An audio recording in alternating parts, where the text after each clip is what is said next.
On December 19, 2008, a winter storm had blanketed Little Falls, New Jersey in snow. 39-year-old police officer Brian LaPoo was redirecting motorists away from an icy road when he slipped. The only thing I remember is waking up in a hospital as they were trying to intubate me. After further examination, doctors discovered Brian had broken 2 vertebrae in his neck and had to perform emergency surgery. When Brian woke up, the right side of his body was paralyzed. I was panicking, scared. Adding to his fears, the divorced father of 3 had remarried, and his wife Meg was expecting. He's paralyzed. My husband's paralyzed. I was newly married. I had just lost my father. I was like, this can't be real. Still, doctors were confident that in time he would fully recover. After his release 4 weeks later, Brian went on disability and would spend countless hours in physical therapy relying on a walker and leg brace to get around. As the weeks and months ticked by, there was no improvement and he was in constant pain. And now he and Meg had a newborn in the home. I spent a lot of time asking God for him to help me and get through all of this. I would always say, Lord, why is this happening to me? You know, I'm supposed to be a child of yours, and I feel like I'm getting beat up worse than somebody else. Then, after more than a year of fighting, Brian began losing function on the left side of his body, and doctors operated on his neck again. Afterwards, not only was Brian still paralyzed, he had debilitating migraines. Now doctors were saying Brian would never recover, forcing him into early retirement. If this is what I'm gonna be for the rest of my life, I can't do it. I can't be like this. I can't be in this much pain and not have any relief. I cried out and I said, Lord, you need to do something because I can't take it anymore. In all that time and the years to come, Meg refused to give up hope. She turned to friends, family, and their church for prayer and even took Brian to some healing conferences. Brian, on the other hand, she always believed I was going to get healed, and I didn't always believe that. I'll be honest. For 10 years, Brian tried to come to terms with his paralysis.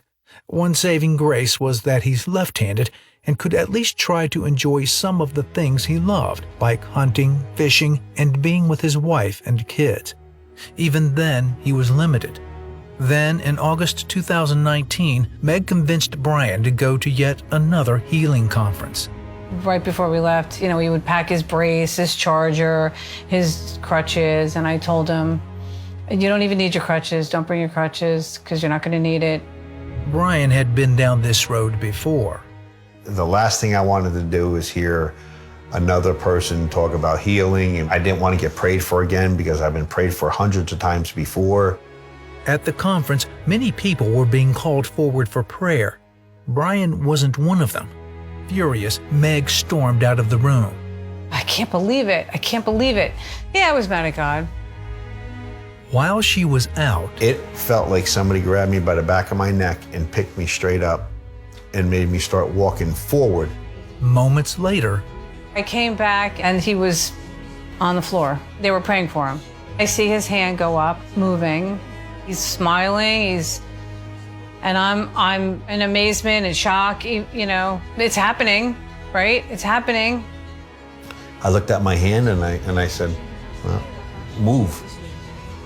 And like I've tried a million times before, it was crunched up and curled over. It started to straighten.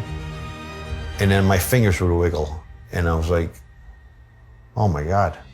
And it's all twitchy and it's all spasming and it's all crazy, but it's moving. And it never did that before. Then he takes his brace off and he starts walking around. He walked around, this is probably at 11 o'clock at night. Walks around the sanctuary a couple times. Then they let go and there's 3 people holding him and then they let go and he walks around by himself. Wow. Come on, Jesus! 6 months later, in a report from Brian's pain management doctor, Brian still shows no signs of disability. Now working full-time at a rock quarry, he's grateful to have his life back and especially enjoys every minute he has with his family. I mean, you stop and you're like, what just happened? What happened? Like, he broke his neck. He was paralyzed.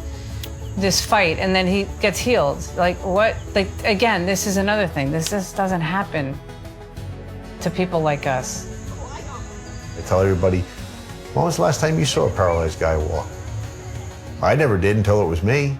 It's still mind-boggling. I can't explain it other than I'm living it. And it happened to me firsthand.